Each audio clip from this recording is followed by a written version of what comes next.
Hello, everybody. Welcome back. I am here with Alex Altgausen. He is the founder of Banksters, the game that I have been spending hours, days, and nights grinding and working towards. Alex, how you doing, buddy? Hi, Anthony. Thanks for having me. You're very welcome. We've spent many days, many hours in each other's company talking about the future of Web3, talking about gaming, talking about decentralization, talking about where can blockchain technology be used to transform stuff. And I'm hoping a lot of those conversations, some of the great stuff that we've shared in the past, can come out for the audience today. And we're going to be doing a world first on today's show. This is going to sound a little bit weird for the podcasters, but stick with it. For those who are only listening in on audio, but for those who are with us on LinkedIn Live, we're actually going to play Banksters. We're going to play a game live on LinkedIn. I'm hoping this doesn't contravene any terms of service or anything weird like that, but we thought, well, what's the best way of being able to describe how a Web3 game looks and feels? We just go and play it. And so if you're up for that today, Alex, I challenge you to a duel on Banksters. Are you up for the challenge? Absolutely. Let's do it. I know I'm going to get my ass handed to me by the guy who's actually created the game. He knows all the strategies, he's got all the buffs, but I'm still going to give it a try. I've been grinding and working a little bit in the background in preparation for today, so I think it's going to be a good contest. And you got to promise not to cheat though, because when we go live stream, you'll be able to see my screen and what I'm doing. So you have to promise me that you're going to put the blinders on. Yeah. Look, first of all, you cannot imagine how many times I was smashed by other players playing Banksters, so it's fine, and I pretty believe that even if I see your screen, you can still beat me. Well, we'll see how it goes. We'll see if we can get the chat rooting for us. Before we get started, as always, please give us your GMs in the comment section, guys. If you're watching along with us, let us know where you are in the world. Let us know what games you play, and let us know, what you want to know more about Web3 gaming, about Banksters, about building Web3 games, about being a founder in this space. Alex has got a wealth of experience, and I've had some of my most enlightening conversations about this technology with Alex. So give us your GMs in the comments, ask your questions. I'll try and get through as many of them as we can. And as I said, we're going to get a world first today, the first time we've ever played a Web3 game live on LinkedIn. So exciting times ahead. Alex, kick us off. Give us your story. So you've had an interesting route to Web3 and to becoming a Web3 founder with Banksters. How did you get here? And what was the trigger? What was it that brought you into Web3 and the desire to come and found and do stuff here for real? Okay. Look, it was all about the crypto hype in 2017, I would say. I was there in the industry. These days, we never call it Web3. It was just the crypto stuff, yeah. It started for me in 2014 when we first listed Bitcoin as the trading instrument and the investment broker I was working at this moment. And it was like amazing instrument for trading. These days, not a lot of companies offered this, and we faced a huge customer demand in 2017, just being among first who listed Bitcoin for trading. And I was just so much stunned by the fact how many people are like just want to touch it. And I had something to compare with. It was like investment to stocks, to oil, gold, and so on. And then this huge demand to Bitcoin was like, moment to me. And I was learning more until the real trigger happened to me in 2017, I believe, 18. We used to visit the Silicon Valley, the California, together with my team, and we used to visit the Coinbase headquarters in San Francisco. Had a nice talk to the guys touching this ground right after the hype actually slowed down. It was like the huge drop from 20K to, you remember this drama, and it was very close, to be honest, to the time that we see now. After the huge drop, it was some crypto winter we considered in 2018. It was a time of building, but still a huge demand. And I was talking to myself like, you need to dedicate to this industry all your efforts. And therefore, we started building StormGain, which used to be a crypto derivatives platform. In 2019, we already were live. And yeah, since then, the crypto and Web3 became a big part of my life, let's say day-to-day job. And yeah, that was an amazing 4 years until 2023, where we now we are building absolutely different products, the industry more mature. But in general, yes, this was the path. And it was a good path. And it's mad to think that it's only been 4 years in terms of how much ground has been covered. You've gone from having a Bitcoin instrument and kind of comparing the demand for Tesla stock at the time, then compare a Russian surge of Bitcoin from a broker perspective, to then say, well, actually, no, we need to launch a platform here. We need to have a dedicated crypto platform, which was StormGain. You went through the sponsorship experience as well. You got incredible awareness, incredible eminence. I know this because I'm a Newcastle United football supporter, and before we even met, I had Newcastle shirts with StormGain on the sleeve. And so at this point, you're like, well, you have a crypto derivatives platform that has a sponsorship of a major team. We weren't a major team at the time. We are now. I can say that jokingly. I mean, we were a big team then too. But then to saying, okay, well, we've done that. That's our 4 years. Tradable Bitcoin, full crypto platform, and now gaming, right? So catch us up to present day. What was the moment when you said, you know what it is? I'm going to go build a video game. This, it's a tricky point because I'm still considering Banksters as the fintech product, first of all, wrapped into the gaming package and the gaming version of what I'm trying to do for the rest 5 years. It's actually the fintech product, and it's a little bit continuing or even expanding what people can do on the crypto exchanges, derivative platforms, swap exchanges, NFT marketplaces, and all these, let's say we call it Web3 services nowadays, yeah. But in general, the game is an attempt for the mass adoption. Let me unpack this a little bit. Yeah, particularly the fintech part, because that's the bit that makes a difference. And that's why I was so interested when you first started talking about it. It's like the game is the mechanism, right? The game is a way of creating a front end that people will engage with. But the real magic is in the back. Yeah, look, I mean, the real magic, as soon as we are here and all our followers now listening to us, I'm pretty believe you all guys are crypto believers, or at least touched crypto once and thought at least once, what is it? Something curious. I think the same feeling I'm expecting from the 85% of the population of planet Earth. As soon as now we are not yet there and the mass adoption is far away, and we are going to do something to make it mass. To make it mass, you really need a lot of people to touch it without being afraid of being scammed, of not understanding something, sending your crypto to some different blockchain and forget about your whatever money. So it's all very scary, and it's so very shady. And I can say the Web3 is a bunch of scam project that appeared last years. And from the normal person perspective, it's a shady shit. Let me be honest.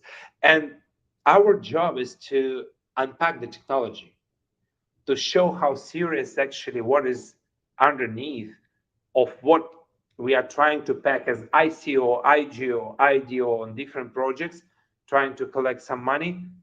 Normal people do not see the value.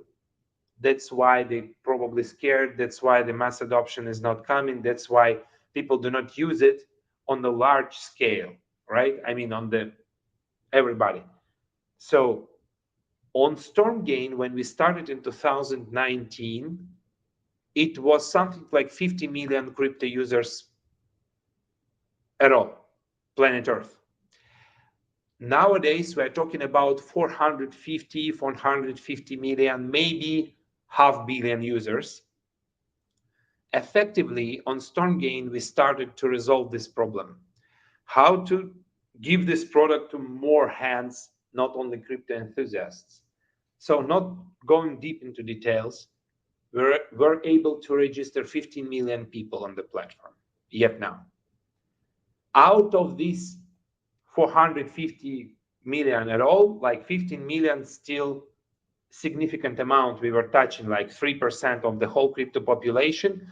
And I was like, not bad, but still not mass adoption. Like 15 million, what is it? It's like a size of the normal Web2 service. What is Spotify doing? What is like, it's nothing, still nothing. I mean, what can we do to give it to the more hands, give it as an opportunity? So I found myself, like, I was a player all my life. Since I remember myself, I was playing like consoles, playing PC, playing whatever I can play, actually phone. So now people do understand things better if they're playing, not learning. And I find myself at the situation, the mass adoption will come anyway. People will adopt more crypto because the big brands will adopt more crypto, because banks will adopt more crypto, mobile operators will adopt it, and so on. So anyway, people will learn about it somehow. And the way we learn could be different. I found the best way people to learn fintech stuff about trading, NFTs, different crypto coins, influence on market, and so on, to be done in a gamification way, to be gamified as much as possible on every single step of user lifetime journey in crypto. Also, better without any risk, or with the minimum risk to the money exposure that the customer was. So imagine you can learn something about crypto just playing the game and actually being rewarded for what you learned. Before you jump into the serious game with the real Bitcoin, Ethereum, whatever you want, you can just play something, learn something, and then when you're familiar enough with this, when you feel yourself strong enough to jump into the serious game, you then download the Binance, BitMEX, whatever it is, and then you start leveraging. Exactly. I mean, no advertising here, guys. I mean, it's just an example of something that people do for a serious stuff. At the same time, we know that only 5 to 10% of the global population today touched crypto, no matter what. I mean, Binance can be number one in the world, like Coinbase, whatever. It's still number one among 10% of the population. And Yeah. I'm thinking about another 90%, maybe less, but still a lot more than we are talking about now. And these people will be interesting. Okay, I need to learn this anyway, because these banks doing this with me. And it's like the same, like we learned with the credit cards, how to use it in the internet was not like from day one easy, right? How to issue and how to protect ourselves with our CVV, not to tell it to everybody. All these learnings actually didn't come with in the envelope with your card. You learned this because you heard somebody was hacked, somebody was like scammed with his credit card. It's all the same for crypto, and we will be among first who is like doing this adoption to the planet Earth. Nice. I like that. And education has always been a big part of the story. That's the reason why I started the show. The reason why I started posting on LinkedIn is that I have a belief that the technology that we're building with can have benefits for humans and companies. Ultimately, at the simplest possible level, that there is value in architecting in a decentralized way, or that building applications that can't be taken down or that can't be stopped, or building platforms that are open. I was at a conference yesterday, and a big part of the why for me still is that we're able to create open platforms that can't be censored or that don't lend themselves to abuse of users. And so we have technology that can enable that.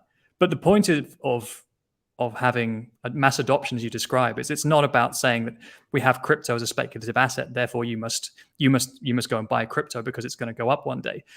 Not at all, right? The point is that some of the rules of this type of architecture is that you need to manage your own keys to some extent, or you need to have familiarity with tokens and wallet addresses because it's a little bit more sophisticated than email. There are elements to self-custody or managing your own financial affairs that mean you have to protect yourself a little bit more from outside threats in a way that previously a bank or your insurer may choose to protect you, or may be able to protect you, or your government may be able to protect you. And simulating that protection or learning that protection is something that we can do through applications.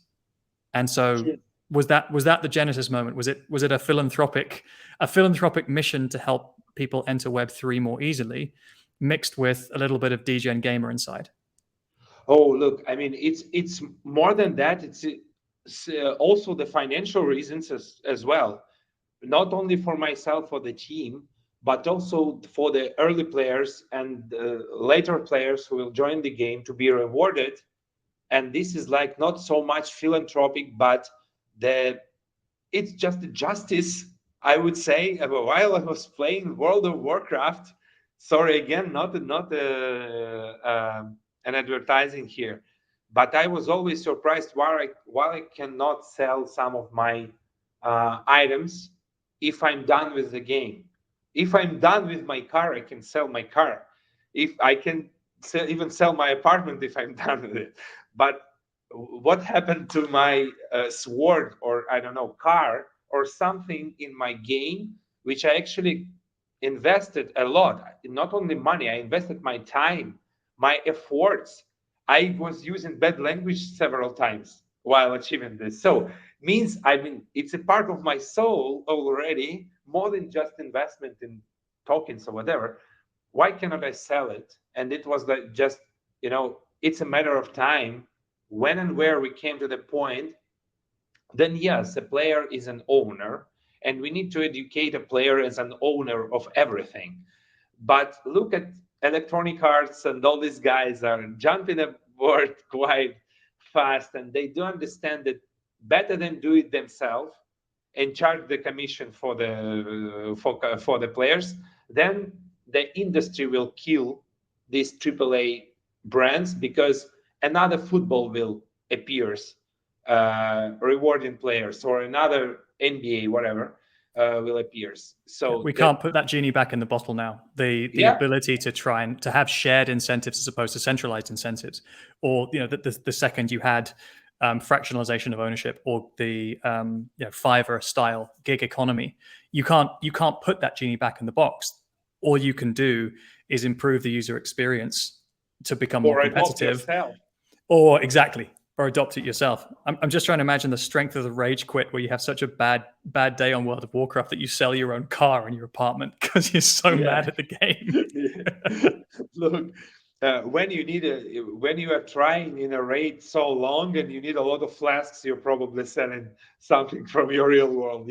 But that's the purpose of a game, and you have a lot of fun instead. So that's, first of all, the first element is the fun.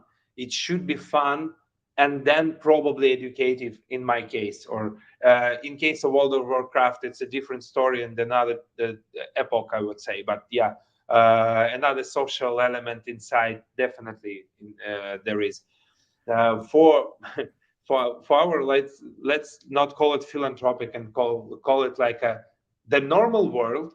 What I would call the normal world applies to the gaming finally, and now the having something, selling something is a normal practice in a game. Look, even the GTA promises the play to earn model in the next part, because they have an army of, I don't know how many millions are playing every day. in They've GTA. already proven the creator economy part of what they're doing, because you've got Yes, custom races, custom vehicles. You've got people doing role playing on Twitch, having their own dedicated servers, doing what is essentially a live action TV show yes, through yes. GTA. The Like breadth wanted of each other. Yes, like this is what is happening. Yeah. incredible, and that's an economy based around a game, multiplied by streaming platforms, multiplied by content creators, multiplied by developers, and so This is that's huge. interoperability we are talking about. Actually, I mean, this is what this is like a smart words I hate to use, but in general, we want the more more players. I mean, I'm not calling players like users of a game.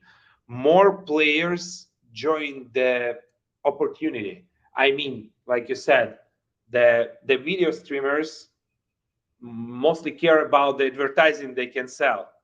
So in this case, look, it's all coming from the big business perspectives. It's all about the expanding the industry to the from $1.5 trillion to $15 trillion, just because it's having this value for everybody.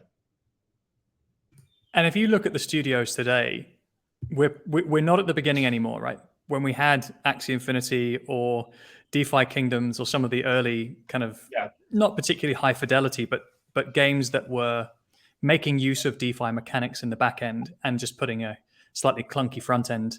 We had those days where game companies would probably look at that and say, yeah, that's never going to catch on, right? That's got a niche audience. It's not something I have to be worried about. To then now seeing AAA titles being commissioned, or large studios, or the big technology providers to games, Unity, Epic Games, providing app stores with Web3 capabilities plugged in. We're in a different playing field now, right? Do you think Web3 games see this as? Do you think the studios building games, full stop, see Web3 as an opportunity or a threat now? Yeah, look, it all depends on which studios we are talking about. It's exactly the perspective of what we discussed with GTA. So looks like these guys seeing a lot of opportunities here. Yeah, some game studios like Electronic Arts, I'm pretty sure now we are talking they're developing. So it's pretty easy to say. But there will be a dinosaurs definitely that will not survive this race, because they refuse this as the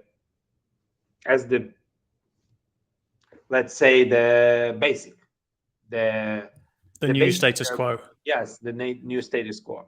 At the same time, some of titles, it all depends how deep is the game, because imagine the line game, I mean, which are like average player is the housekeeper female 35 plus. This is like a average portrait of the top one portrait of a user of a game.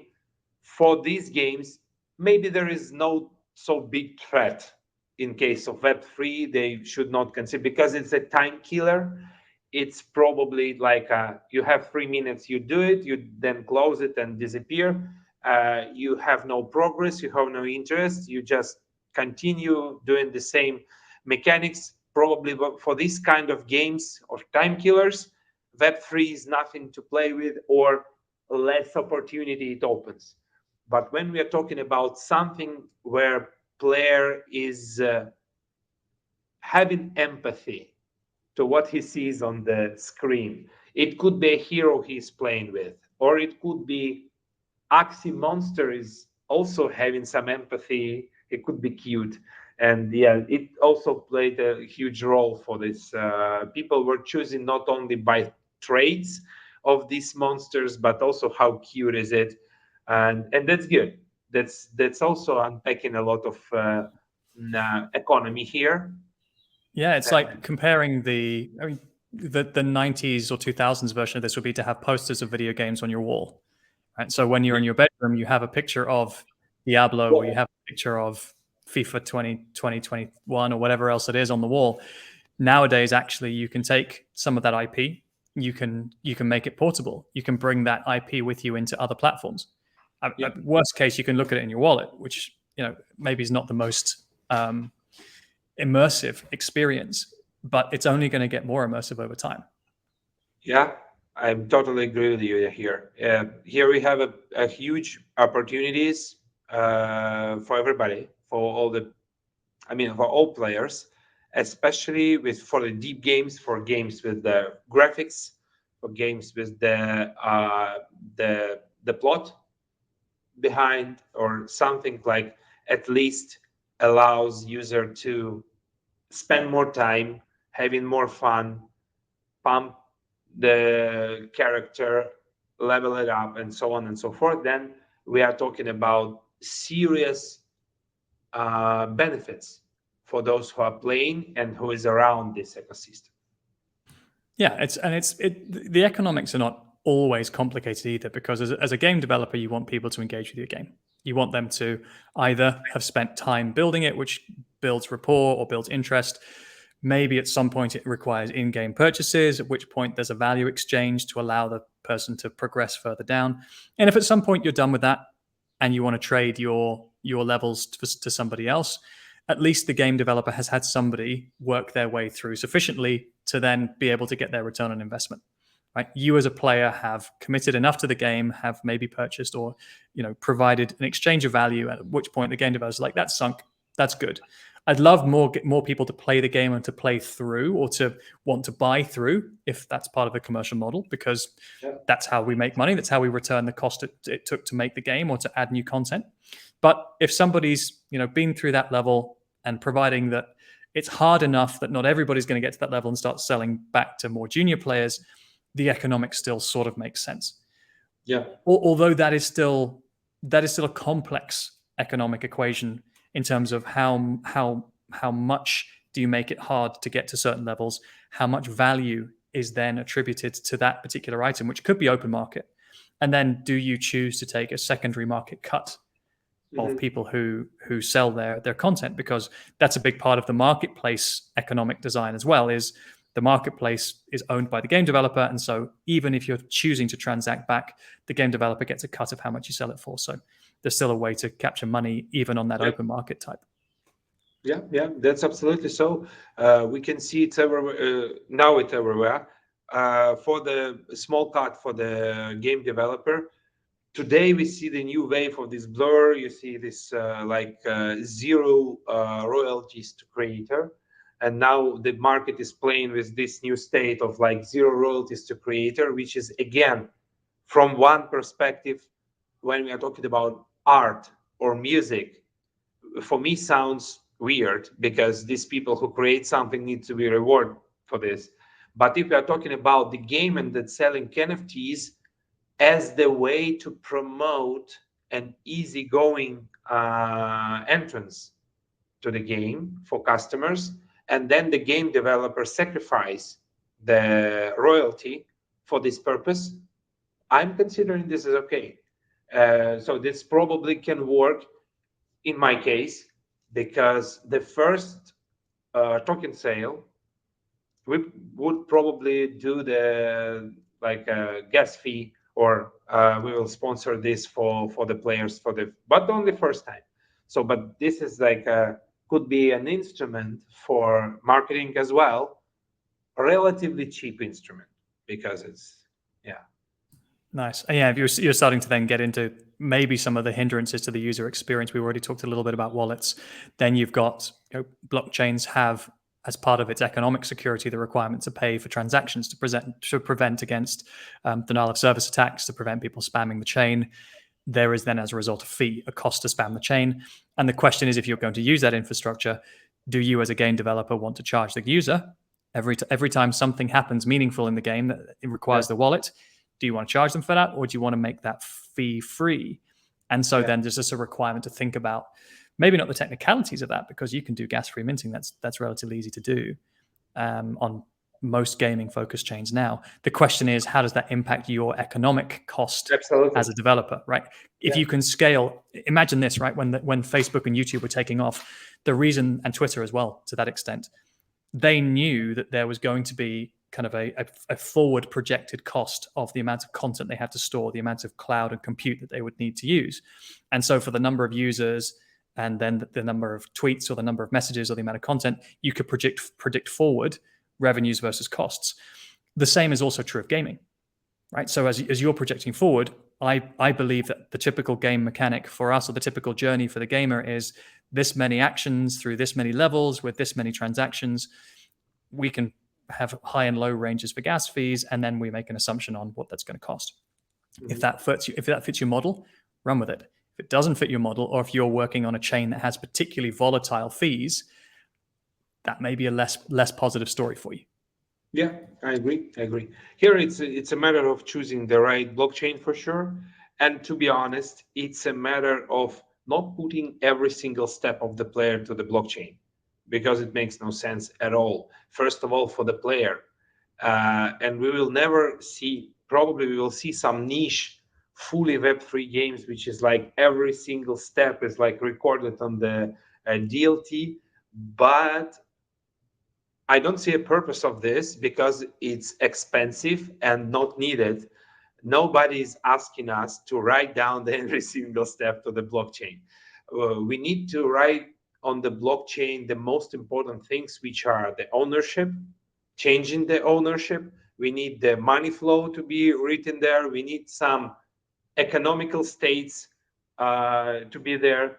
Maybe in case of the tournaments, we need to say this was number one, number two, number three. It's fine. But to do this like a fully on-chain, equal to me to make it expensive as hell without a visible reason for user to do it. Imagine in the normal game like a World of Warcraft or something like this, or Need for Speed, you need to pay every time something when you win the race or you win the match in FIFA. It sounds ridiculous because it's not going to work that way. Exactly. Some things, what I'm trying to say, some things will still remain Web 2, let's call it, or let's call it will be in the normal databases or SQL instead of being on DLT digital layer, right, or blockchain layer. Yeah, so I mean, there was a tweet. What was it, about 3-4 months ago, from Dr. Disrespect, amazing Twitch streamer, YouTube gamer, very very funny guy, mullet, mustache, sunglasses, famous for rage quitting and yelling at the screen, and all of the usual things that the young kids love when they watch gamers online. But he put out an incredibly poignant tweet, which was, imagine the scenes when you start people watching in, seeing a rescue mission or an exfil type of game where you're carrying or you're trying to escape with an item worth $100,000 of real world value. Yeah. And the amount of excitement that's going to create, the amount of adrenaline, the amount of dopamine going on when that's on the line. When you see gamers playing for pink slips, or discard games on FIFA when you have to discard 100,000 coin player or whatever else it is. Yeah, that gets the views because it's hypey and exciting. The only transaction you really need there is the point at which you exfil, right? Whoever exfils with that item goes to wallet, or item sits in escrow and then it's divided by 4 or 5 or 6 other wallets, depending on if it's a multiplayer team. All of that can be automated in the background, but you've only really got one smart contract to trigger with one transaction. The whole rest of the gameplay doesn't matter. Absolutely. Look, I mean, coming back to our example with the cars, then we can actually remember the Fast and Furious, and then we just bet car versus car, and then the winner is getting the car. And actually, it could be the most expensive things now is probably the CS skins. For the, like the one CS skin could cost a lot. So imagine this CS skin is on the bet now. Those who win the game now is getting this one, and it costs 150K. So this is the excitement that we will see in the future, definitely. Yeah, I mean, we've established the models today. It's just the mechanics for where that value goes and whether people want to trust being able to move that skin from one account to the other, or whether the game developers will allow it to happen. A big part of why crypto appeals is that early on, it's the easiest, probably shortest and fastest form of value transfer digitally. Absolutely. I can send you Ethereum, Bitcoin, maybe not instantly, but we both download software, send money. Yes. Granted, there will be an exchange in the middle, but traceable. You can see the story, you can see the ownership, you can see who was the owner before.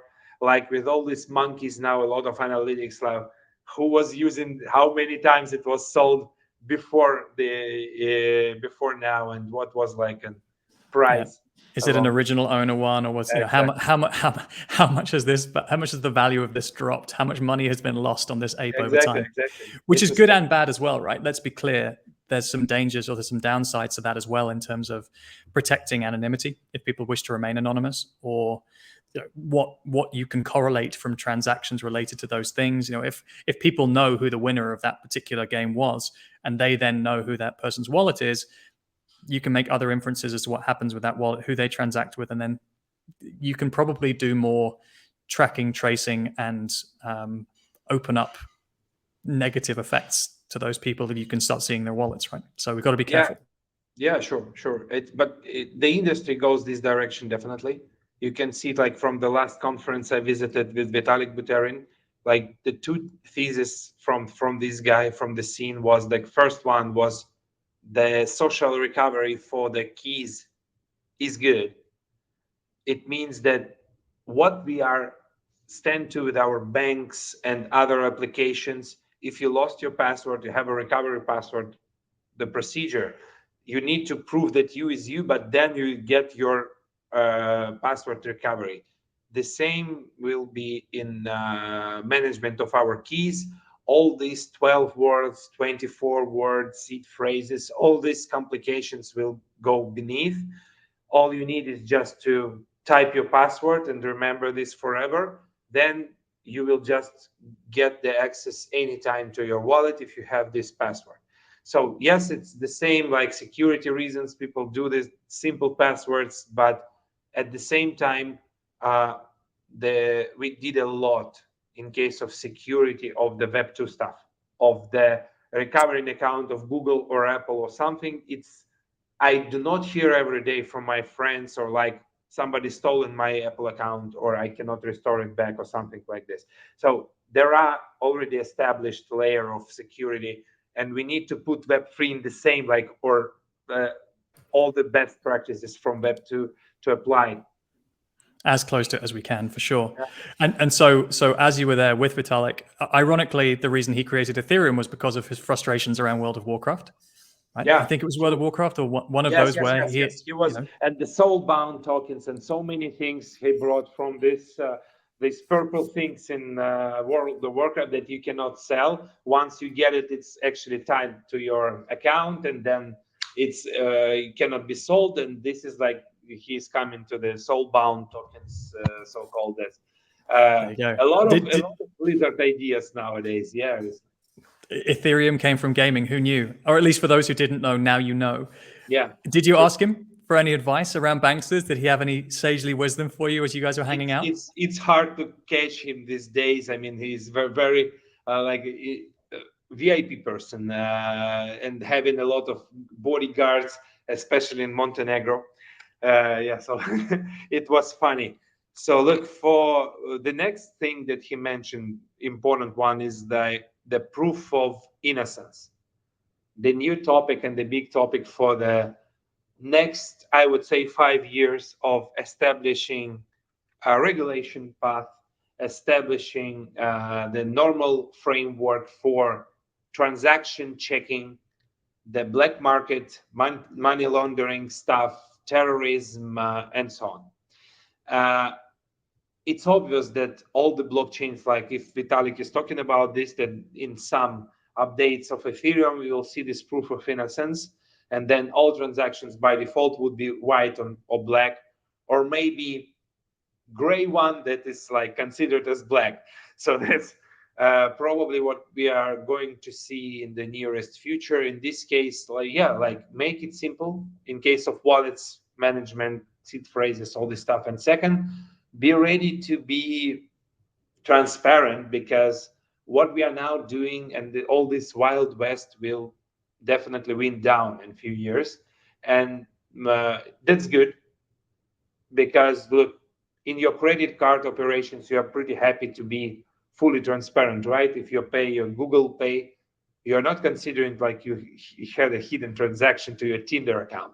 So it's kind of visible. Maybe not for your wife, but for for some systems in Apple, in your logs, in your Google mail when you have a correspondence about it, and so on.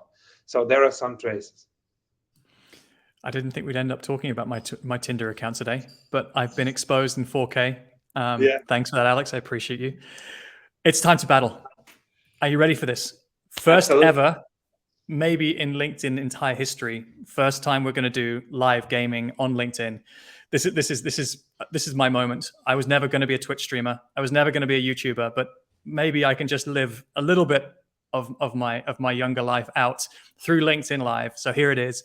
For those of you listening in on the podcast, I'm going to do my best to try and explain what the hell is going on. If it is a struggle to you, come back to LinkedIn, come check out my profile, come find the previous events, and come watch me and Alex battling live. We are going to bring Banksters up on the screen. So I'm going to try and present on shared screen Banksters. Hopefully that should appear on your screen now. Alex, can you see what's going on? Yes, I can. All right. So talk us through the start here. Before we get into a game, Alex, tell us a little bit about what's going on here. Where am I? I've got the Satoshi Nakamoto on the wall. I'm sat at my swaggy desk with my virtual screen in front of me, watching the markets. I've got flags. I've got my mining rigs in the back here. That's the scene. I'm getting ready for a battle. Talk us through what's in the game here. Talk us through some of the stuff we've got here on the left before we jump into it. Absolutely. Look, for our followers and subscribers, just briefly, now you're in the Bankster room, and Anthony is definitely the reptilian. You will see that the rarity of Bankster. He's sitting in the most fancy room in the game, definitely. But if you click on the right corner, you see a lot of heroes here, yeah, and probably you can just switch to from one to another to see like how different are rooms, and yeah, people can see how environment is changing, because these guys are NFTs with Yeah, some. these are some of my scrub banksters that are kind of living in their apartments. They've got the desk, they've got the mining rigs next to them. They've not, these are the low level guys who haven't quite made it yet. They've still got the IKEA furniture, the box room, the picture of the Doge on the wall. Yeah, look, I mean, this is the real life. We're all like dreaming and having different possibilities. For this purpose, we created hamsters, like free banksters for everybody. So this guy, which is sitting with the box, everybody can obtain without any purchases, any tokens, any NFTs, anything. So this we found very important to do, to open the gate for Web2 users, Web3 users, for everybody who wants to learn more about crypto and crypto trading. So just jump in and enjoy the freemium version of a game. I'm pretty sure more than 90% of the people will never purchase any NFTs, any tokens, which is fine. Absolutely fine. For those customers, it's just a game of fun, nothing else. So yeah, the main and the most interesting point here is definitely the competition or investment run. I will not spend the time to explain what is like my team mining academy, because probably people will be curious to jump in themselves and explore it more. That's it. Save for the Yeah, fact that as you start kind of having more players or having more NFTs, you can start leveling them up, breeding them. It becomes a little bit like a trading evolution kind of army type of game at the same time, where you're starting to build up your trading army. So I've already been playing a little bit here. So on the right hand side, you guys can see you've got my own self-titled NFT, my own character here. That's me. Obviously, I've been leveling myself up the most. Then I've got a number of other characters here. I've got Frida, I've got Vic, I've got Mead, I've got Errol, Orbit. I don't know where you got the names for these guys. They're utterly amazing. But each of these characters have different characteristics, different power-ups, different abilities. And so depending on who you play with, you have a different gaming experience. And just the final thing about the mining part here is I've got to claim those dollars, because I'm going to use those dollars to be able to play the game. So that's my stake to get into the game. So then we're going to go for an investment run. Talk us through it, Alex. What have we got here when now we've got the different game modes? Yeah, we have 4 different game modes for a different set of players. We are starting with the 3 players. Then you have 2 for the 5 players, and you have a Hmm. duel for 2 players, one-on-one. And you can see there is a difference in entry fee and the rewards. So you can actually see this entry fee in like USD you just claimed for the Hmm. first 2 battles. It means that it's your stake for the game. It's soft currency, but if in order to win the game you need to use all the talents, imagine you won, you Hmm. get the reward. This reward is in bars tokens, which is our native tokens of a game. So in this case you spend some soft currency to participate in, or in case you won you get the real prize. And also you can see sometimes you have an entry fee in bars and reward in bars. It's for serious players who already understand what they're playing, and they want to compete like in a PvP mode, and they are ready to jump into the serious like entry with the bars token and being rewarded in bars token. That's Got you. So you've got the free to play version. You can't play unlimited. You actually have to wait for the amount of dollars that you mine in the game to accrue up. So you can't just kind of keep spamming the game the whole time to level up. There is a little bit of a waiting component to it. Or what we're going to be doing today, I'm going to put some of my bars on the line and battle against you. So let's jump into it. We're going to go into a yeah. duel, 1v1. I'm going to choose myself. I'm going to back myself to win this one. And here, guys, you can look a little bit at my character's evolution. So I've got three power ups. I've got pump and dump, which each one of these gives you a certain amount of points relative to the amount of energy that you need to use to get them. And the game is ultimately about how many points can you win over 5 rounds of the game. So I can use pump and dump, which is amusingly named my first power up. That means that I can apply 46 points to the coin that performs the best based on real live trading data over the course of that 2-minute round. So that's completely random. I don't know which coins are going to perform well from the trading oracles, but that's a bit of a lottery for me. Might get 46 points back. I have to use 1 energy. That's a decent return. I've got Elon's tweet. That's my most powerful superpower. I get two energy to use it, and I get 90 points wherever I want to. I get complete control. Whichever coin I want, 90 points goes to me. And then finally, this one is an interesting one because the rally gives you 20 points for 3 rounds. So it's actually 60 points in total and only 1 energy to use. So it's actually quite an efficient one in terms of the amount of points you get back. But for your opponent, they can see if you use that rally and they can jump into the same coin and get the same bonuses. So you have to be a little bit smart with how you use that one because your opponent can just jump in, swap coins to the same thing you do, and they might get the next 2 rounds worth of points the same as you. And then I've got some other features that I haven't unlocked yet because I'm still a scrub. I'm still level 19 or something, or haven't got to level 20 yet. So when I get to level 20, I'm going to get an extra superpower that I get to unlock. And so that's about it, right? But a part of it is also the strategy here. So I've got to look at which coins is he's going to choose 5 coins. I'm going to choose 5 coins. And if my one does well, but his one does badly, that can have an impact. If I'm trending up, if I'm bullish about a certain coin and he chooses to go bearish on a certain coin, everything that I put on my points to boost up, he gets the same points boosted down. So if we have opposite positions on the same coin, whichever way the market swings goes very positively for one player, very negatively for another. So you've got to be a little bit clever with your strategy. Do I want to have the same coins as Alex and start playing the opposite to him? Or do I want to avoid him completely and just use my power-ups to pump my own coins and just stay the hell out of his way in case he tries to use some of his power-ups on me? Did I miss anything, Alex? Is that that's the basics, right? Yeah, sounds absolutely right. I will just a little bit add a little bit salt here. What you see, I mean, in general, and what we from the day one intended to create is the skill game. So everything you are doing here is transparent for you and for your opponents. The same is like you see what your opponents did after each single round. You can see what others are doing.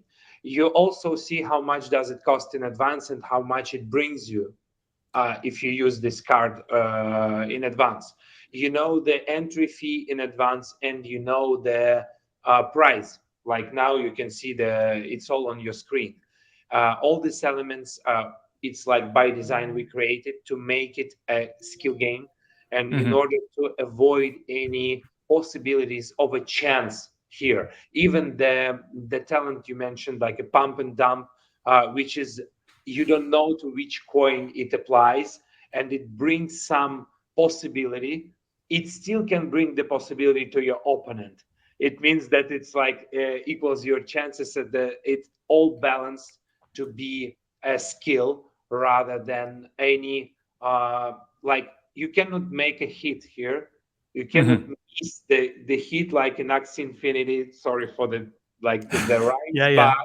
if something happens that you cannot control, or it's a chance that you miss something by some reason, it's already brings a more chance probability to the game rather than skills.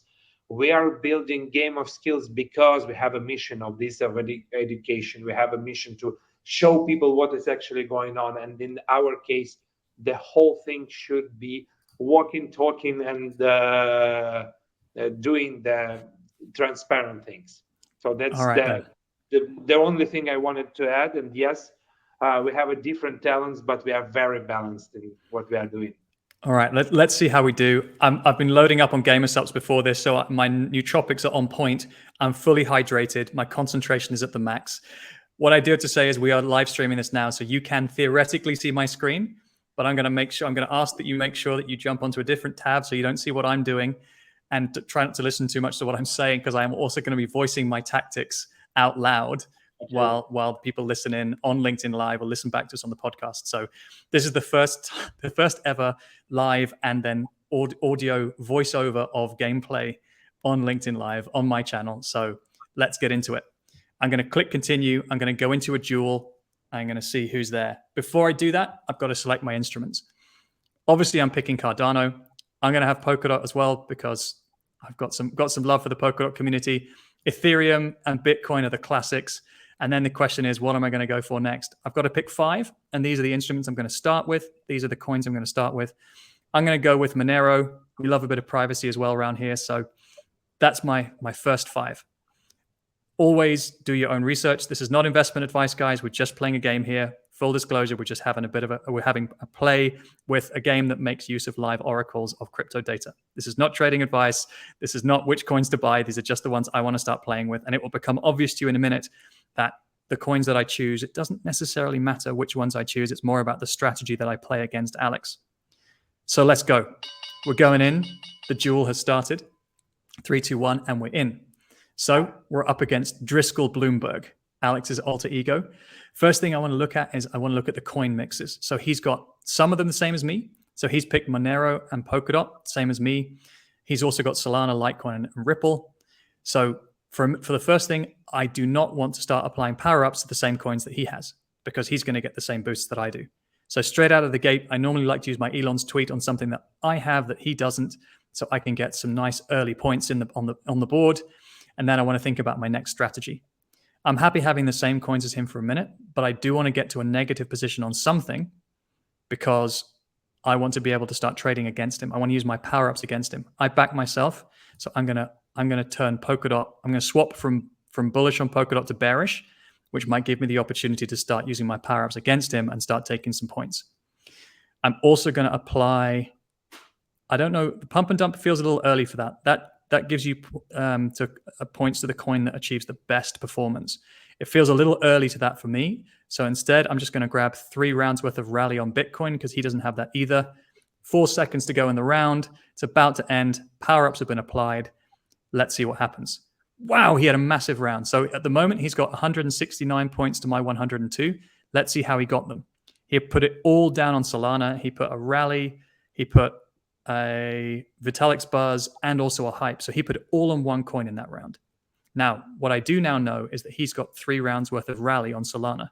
So if I'm smart, I might swap one of my independent coins for his Solana and go and grab. I can then go grab 2 rounds worth of his boost on that Solana for the next time. In the meantime, I've now inverted Polkadot. So I'm now bearish on Polkadot. He's bullish. So I'm going to hit him with an Elon's tweet. And I can't swap coin now because I've already swapped coin to be able to get out of there. So I've just got to hang in for that for the next time around. And I've got 1 point's worth of energy still to use. 29 seconds in the game.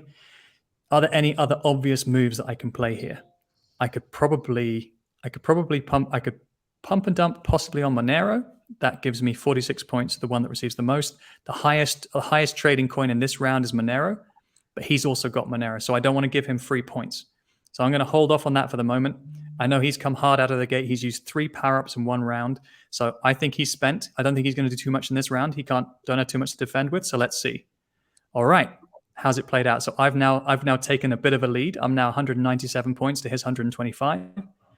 He put a few points on Litecoin. He's still got the residual points coming through on Solana from the last round, but he took a big hit there. You see the negative 90 from when I hit him with Polkadot.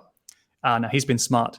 What he's done there is he's inverted Polkadot, so now we're both bearish on Polkadot.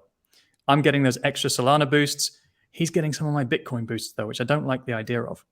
Now we're in round 3. We've got 3 rounds to go. What I'm thinking is I've got 3 energy. I probably want to put it and try and get myself out ahead. I don't think he's necessarily going to have enough power to be able to beat me. Monero is looking quite nice. Maybe we might go for a little pump and dump on Monero now that that's trending up nicely and it's not going to compete with us. So let's give that a go. Oh no, Monero's now suddenly gone negative. Now you can see how the lottery of using a random power doesn't always help you. Monero was looking good, but now actually the best trading coin in live data is Polkadot. And so if I applied the pump and dump to Polkadot, he'd get the same points. I don't want to do it. So I'm going Elon's tweet. It's good old faithful. It's the one that I'm used to. I'm going to put it on Cardano. Just got it in time. And let's see, what did we do? Okay, so I'm still up. I'm up. He's got 234 points. I've got 322. In the last round, he put more on Litecoin. He's betting big on Litecoin. I might do a swap to some Litecoin for a round to get some of those extra couple of rounds worth of boosts. We've got 2 rounds to go. So that's what I think I'm going to do. I'm going to swap my Monero. I'm going to swap my Monero for Litecoin. I'm going to get a couple of rounds of extra boost off him. Thank you very much, Alex. I'm going to use my Elon's tweet again on a coin that he doesn't have, which is Cardano. Put it down on Cardano. It's where I am now. It's the happy place. And I'm watching for that pump and dump. Pump and dump gives me 46 points to the coin that performs the best in the round. And right now it looks like Monero, plus 15, is trading pretty well. He doesn't have Monero. Cardano is also trading pretty well. He doesn't have Cardano. So I'm gonna hit the pump and dump, see if we can make it happen. Or I leave it so that I get 2 energy for the next round. What do? Do I go big now, or do I save for a big pump and a big Elon's tweet in defense or attack in the last round? I think that's what I do. Okay, I'm going to save that 1 energy. I thought I might have a chance to go big. Oh, if I could see the Twitch stream right now, or if I could see the comment section, people will be telling me, oh, you should put it all on. Am I going to live to regret that? If I lose by 46 points, oh, it's close. He hasn't caught me up on that one. Alex is at 300 points. I'm at 429. I've used the Elon's tweet. He's got a little bit of residual on his Litecoin. He used one of his power-ups on Ripple, which is a coin that I didn't have, into the last round. 1 minute to go. How are the boards looking? We're both on Litecoin. We're both on Bitcoin. We're both on Solana. We're both on Polkadot. The only thing I can do different is Cardano. That's the only place I can go where I get points and he doesn't. So first things first, use the Elon's tweet. Get that out. I'm guaranteed 90 points from that. There's no defensive moves he can play. There's no offensive moves I can play. We're pretty much on exactly the same coins. So all that leaves me to do is I've still got 1 point to allocate. Do I risk a pump and dump? How's it looking? Solana's probably the highest trading coin in this round. If I put it on Solana, he's going to get the points too. So I can't probably risk taking that 46 points. So I'm just going to use my rally. It gets me 20 points. Obviously, ideally, I'd be using that over 3 rounds back to back. But for the time being, I'll just take the 20 points for this round. And hopefully that sees us over the line. 5 seconds to go. 4, 3, 2, 1. Close the bets.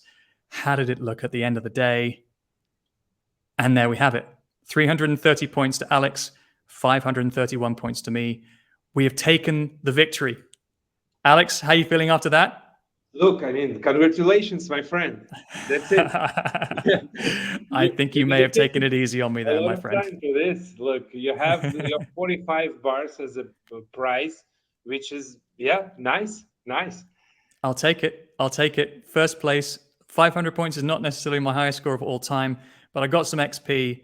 I've got some of the banksters in the bank. I'm going to go back to the lobby, check out my balance now.